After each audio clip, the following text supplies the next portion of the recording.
Brooke Bird. I'm a school social worker in the pupil personnel department underneath the culture and climate team.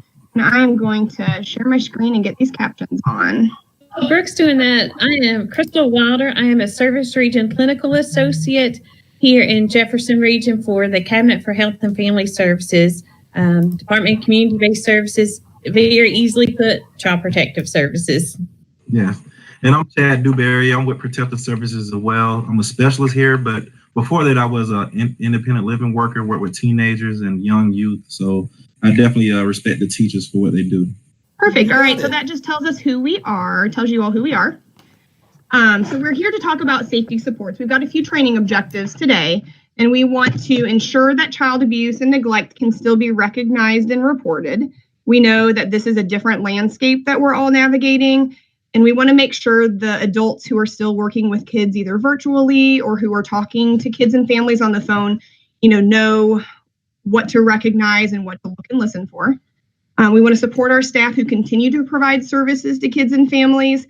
So we want them to know what to do if they suspect abuse or neglect, or if maybe a family member or a student discloses something during one of their sessions. We want them to know who to go to if they've got questions and what to do when, if and when that situation happens. And then we want to provide additional guidance and support. We know that this is an incredibly stressful situation that everyone in our community is facing. And we want staff to know what resources are available in our community to provide to students and families when they have concerns. So the rationale behind why we're having this conversation today. So children in homes where instability was already present are now at an even greater risk. We all know our kids that are vulnerable, and with heightened emotions and uncertainty, we know that that can worsen situations where violence or abuse was already present. We know that reports of child abuse right now are down, which is likely due to fewer adults being able to identify kids, not necessarily a decrease in incidences of abuse.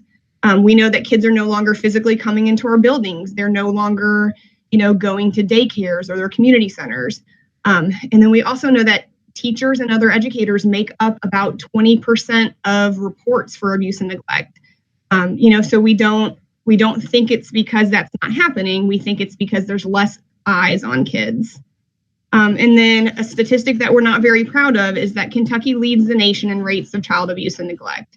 We're practicing social distancing and encouraging, everyone to stay healthy at home, but we want to make sure that the measures that we're taking aren't causing abuse and neglect to fly underneath that radar, because it's, unfortunately, home's not always a safe place for all of our children. And then we've got Maslow's hierarchy of needs there. The majority of us have seen this, and it's just to give a matter of perspective that, if kids' basic needs aren't met, or if their safety is compromised, it's going to be incredibly challenging them to be engaged in learning. All right, and then I'm going to turn it over to Crystal. Thank you so much, Brooke. I am talking about the reporting policy and how to report. If you will look at the child abuse reporting policy memo, you will have all seen that, signed that, gone through that. That is JCPS's their memo, their understanding. I have shared with Brooke and the rest of the team. I think that this is excellent. It covers everything. There is that expectation to report abuse and neglect. So if you have not had a chance to read over that fully and completely, I hope you have, because my understanding is that everyone has had that and signed that. Please look at that. Also, it comes straight from our Kentucky statutes, our state statutes. We have the duty to report. That's within KRS 620.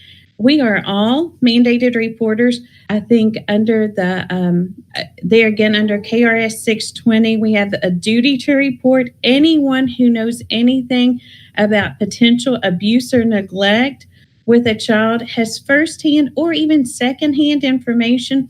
The moment you receive that information, you become a mandated reporter. There are penalties for failure to report if that comes about as well, that it is known that there was a situation or an incident of abuse or neglect and that failure to report. Some really easy ways to call toll free. The 800-752-6200 is just one of those numbers that I commit to my memory. That is the state hotline. Very recently, we went to an all centralized intake process. You all may have called in before, and it would go to a state level or to the Jefferson County office. Now it's a statewide call center.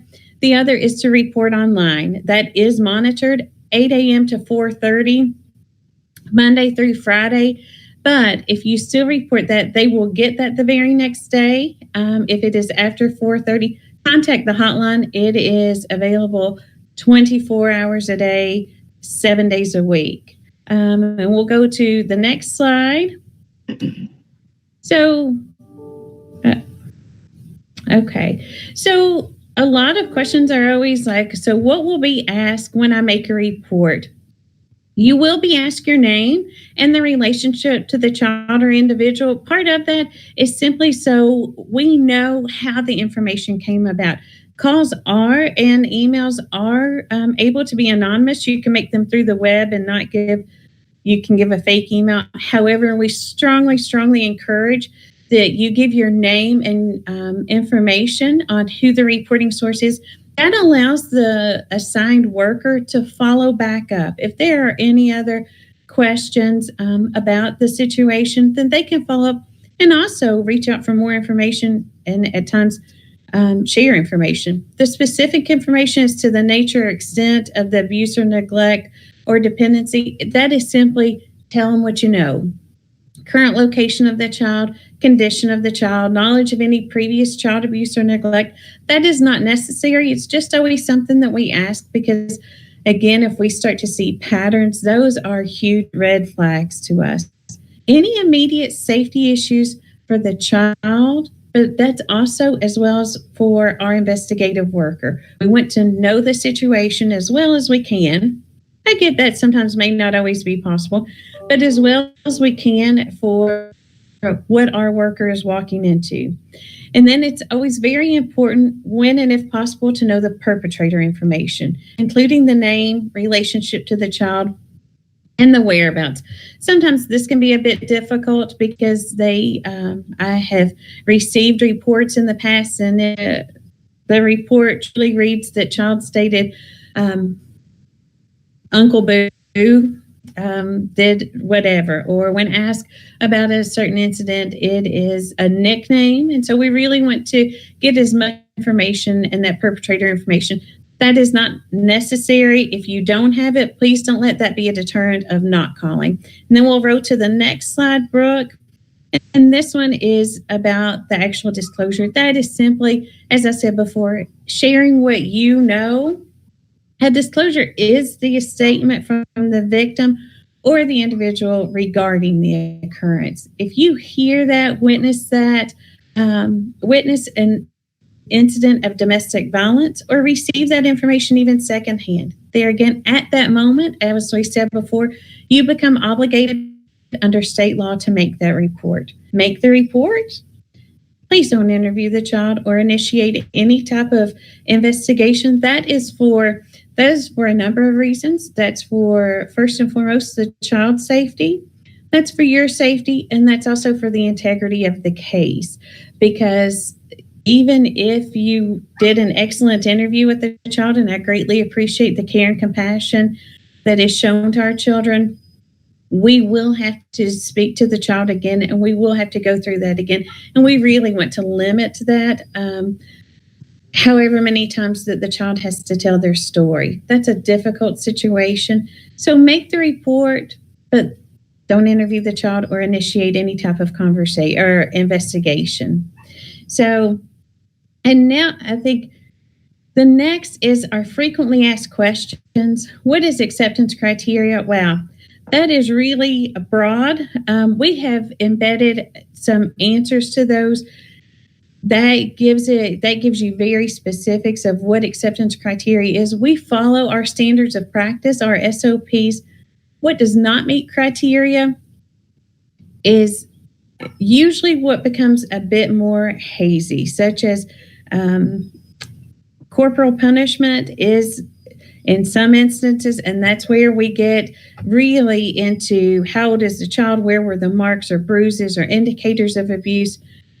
So there again, don't hesitate to reach out. You can always know if a report has been accepted. As the reporting source, and I should have said this earlier, as the reporting source, you are always entitled to know if a report was accepted and why or why not it was accepted. If it does not meet criteria, we have that obligation, if you want to know why it did not meet criteria. To know that springs towards into, will I know if a report was accepted for an investigation? If you just make the call at that moment, you will not know if the investigation has been accepted at that time, because then it goes to a supervisor to look over what the hotline worker has done. And so they will make that determination in collaboration. And so that is, but you can always call back, you can email, you can go back. You should receive an intake referral number. Use that as your reference to want to know if that's been accepted or not.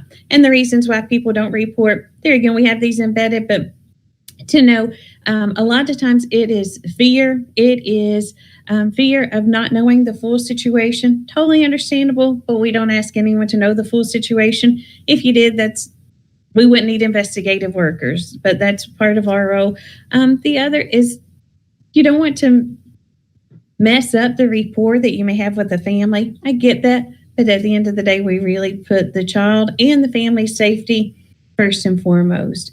So that's a quick kind of CPS in a nutshell. We're going to turn it over to Chad to talk about some ways that we can engage virtually. Hey, how's everyone doing? Hopefully everyone's doing well. Like I said, I know all the teachers are actually engaged with the students as far as like an educational standpoint, but I want to briefly talk about what to engage with them as far as a safety and well-being standpoint. So this is what to look for and what to listen for when you engage with your students. When speaking to the students by phone, don't be afraid to ask questions such as, who is there with you? If you have a younger student that says, hey, no one's at home with me, that is a concern and CPS reportable as far as neglect, that they're not having a suitable adult at home with them. What kind of work or school or other people are doing in the home. There could be a situation of just trying to engage to see if there's other siblings in the home that has teachers that you kind of can collaborate with, or if the parents aren't working, it'll be a great opportunity for you to provide resources for the family. What did the student eat for breakfast this morning, or do they know what they're having for dinner? And this is basically a general question to see if they're eating. If a student says, hey, I haven't ate in 2 or 3 days, we do have resources in the community that can assist them. So those type of engaging questions is very helpful. If a student doesn't participate in a group chat, ask the students if they have spoken to, seen, or even heard the missing student. This is more appropriate for, I would say, older students rather than younger students, because like I said, older students are, texting in group chats. So they can give you some information on if the student is going through some hard times or not. So definitely just be aware of that. Notice any changes or in the demeanor, any marks, bruises that a child may have. Try to, have opportunity, to ask what happened. But don't do that in a group setting. If you were doing group, meetings with your students, try to see, can you find a schedule or follow up the student privately just to kind of discuss that matter, because it could be a situation that, hey, they was playing outside and maybe have failed and caught some type of bruising, but then again, it could be something more serious. Notice people in the home when you're on your video chat, any safety hazards, exposed wire and feces on the floors or walls. If you notice any type of, drugs or alcohol present in the home, those are some things to note. And like I said before, to talk to other, school staff about that as far as your concerns that you may have with that. When I say try assignments, do video chat, make it fun, interesting for the students, but also it gives you an opportunity to know what's going on in the home. Ask them, hey, can I see, your bedroom? Where do you sleep at? Just to make sure they are, in an environment that they're not sleeping on the floor. or any hazardous areas.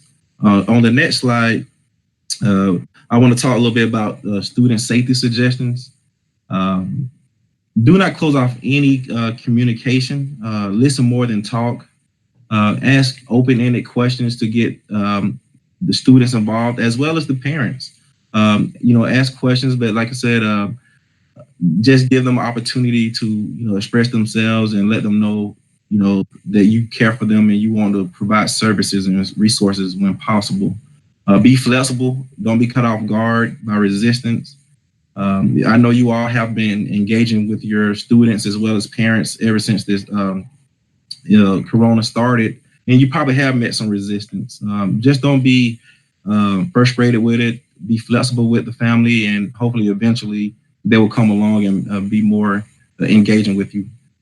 Be persistent and possibly vary the contact method, whether it's video call, phone call, text, or email. Just like offer different various ways to have contact with them, and just be open. Have other school staff members such as the school counselor, frisk coordinator, the MHP, classroom aide, or even administration staff reach out to the vulnerable students and families. And when all possible, utilize a staff that the family is most comfortable speaking with. This may be the teacher, but also it can be the frisk coordinator. It can also be the teacher's aide. But like I said, just try to continue with that engagement. Just keep the open line of communication. Video chat is an option rather than a call. Like I said, with video chat, you can see more what's going on in the home rather than a phone call. On the next slide, these are some more student safety suggestions. Be mindful that people are more engaging depending on the time of day. I'm a morning person, but I know that not everyone is a morning person. So try to avoid those high stress times such as dinner time.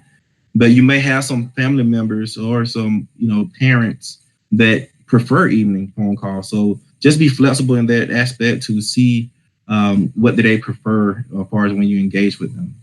Communicate with the siblings, teachers. I mentioned this before. Express to them that you may have some concerns, and if you express it to them, honestly, they may have the same concern that you may have. So always engage with your fellow teachers on siblings. Engagement with students as well as the parents.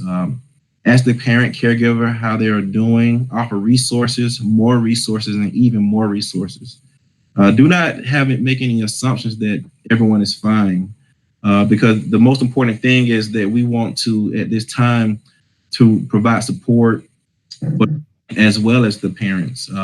And this can also be helpful when you transition to the next school year. This year, you may have had some parents that may have avoided phone calls and have avoided interactions with the teachers. But if you engage now, going into the next school year, they may be more open to you going into the next school year, which will allow, if there are some things going on in the home, they'll be more willing to express their concerns. So with this, I'll pass this back to Brooke so she can go into some more information with you all. Perfect. Thanks so much, guys, for all that information. It's great info for our staff that are continuing to work with kids, and especially, during this landscape of knowing kind of what to look and listen for when they're doing their virtual sessions with kids. I'm sure everybody who's listening to this has, been in the circumstance where they've had to make a report before, and we know that can be a little unsettling. But this list of JCPS support staff are really those team members that you can go to if you've got questions, or even if you just want someone to sit with you when you're making a report. These are your go-to people. And then the Crystal and Chad and their team has provided us the CPS contact list. So if you are aware that a family's already active with CPS and you know who that social worker is, you can click on this link because it gives all of the contact information for those social workers. Or if you know that a family is active, but you're not sure who the social worker is and you're wanting to contact them with additional concerns, then you can always contact your pupil personnel staff, your school social workers in elementary schools, or your assistant directors of pupil personnel, your ADPPs who work with middle and high schools. All of us are stationed in neighborhood places, which is conveniently also where our CPS members are stationed. And we've got really good working relationships with them. So usually we can go over and find out who the social worker is and get the school staff that contact information. So it's awesome that we've got that staff listing on here. And then these are just some other resources for the abuse hotline and for the Office of the Ombudsman. And these are a few resources that I wanted to go through a couple of. COVID-19 it's the Face It movement to end child abuse. It's an initiative through COSAIR Charities to promote best practices in child abuse prevention. And it's got some really good resources on here, especially during this time. We know that our families are really having more challenges, maybe more so than even before all of this quarantine started. So it's got some really good information for caregivers on here that we can get out to our families. I'm not sure if everybody follows the JCPS Family Engagement team on Facebook, but if you don't, you should. Every Thursday at 3 o'clock, they've been doing town hall meetings and getting out some really good information to our community. And this one is linked in here from a couple weeks ago when we had some mental health practitioners talking about, keeping kids healthy at home and their mental health, healthy, and what kind of signs of behaviors are typical, what behaviors maybe aren't typical. And it was a great session. They talked about internet safety as well. So that session, that Facebook Live is linked in here if anybody wants to go back in and look at that. Big shout out to one of our school social workers, Amy, who sat on the panel. And then this last one is a community resource Google site that our team created. There's a lot of good information, and resources that are going out there. And we just wanted to streamline everything in one place. So it's got lots of different financial resources, support resources, but the one I really wanted to highlight is the mental health resources. The majority of mental health agencies in our community have transitioned to working with families virtually. So if you know that your kids are struggling, if you know that you've got families that are struggling as you're working with them, this is a pretty exhaustive list of agencies in our community that are providing supports. And the best way probably to get those families connected or those students connected with services is through your mental health practitioner or your school counselor or your family resource center coordinator. Usually one of those team members are going to be the ones that are your referral source. Again, we know that we're in crisis now in this quarantine, and we know that a lot of our families are struggling. So making sure that they've got the services that they need have to be a priority. And then we've got some references on here for some of the data that we used in our presentation today. So you're more than welcome to check those out as well. And then the last thing we wanted to offer it up for questions. We know that this is a conversation that we want to have. We know that we've asked a lot of our teachers during this time to learn all these new systems, to learn Google Classroom and how to plan virtually for your students and all the lessons that you've done. But what we want to make sure that we just raise the awareness about child abuse, that, we don't think that it's stopped since we've stopped going physically to school. So if there's comments or questions, I'm not sure if there's been anything that's raised in the I chat. haven't seen anything in the chat. It was some hellos and whatnot, and people saying, great information. Ann Perryman said great information, and I absolutely agree. It's something we need to be mindful of, and it kind of drops off since we're in NTI and we're a little bit disconnected. And I think I read a report, and it was saying something like over 20% of the calls that typically come in to CPS and services like that are from educators. And since we're not with the kids as much, we don't get to see it and report it as much. But we need to remember when we're doing those lives and having meets or making ourselves available so that students know that we're still that safe place to talk to. It's just being cognizant of that. So can I add that I think that there has been some question. We are very much working, just as you all are. I know that. And so I think that there have been some questions. It's like, are you all taking reports? Are you not? We are. The way that we are going and conducting that initial investigation does look very different. The cases that are already open, we are very much trying to engage our families just as you all are. And so I would encourage you greatly to reach out if you know that or suspect that there may be a CPS worker active, because that shared information could really be vital at this time for that family. Certainly. Well, and the great thing is our school staff had already built relationships with all these kids, so they know them.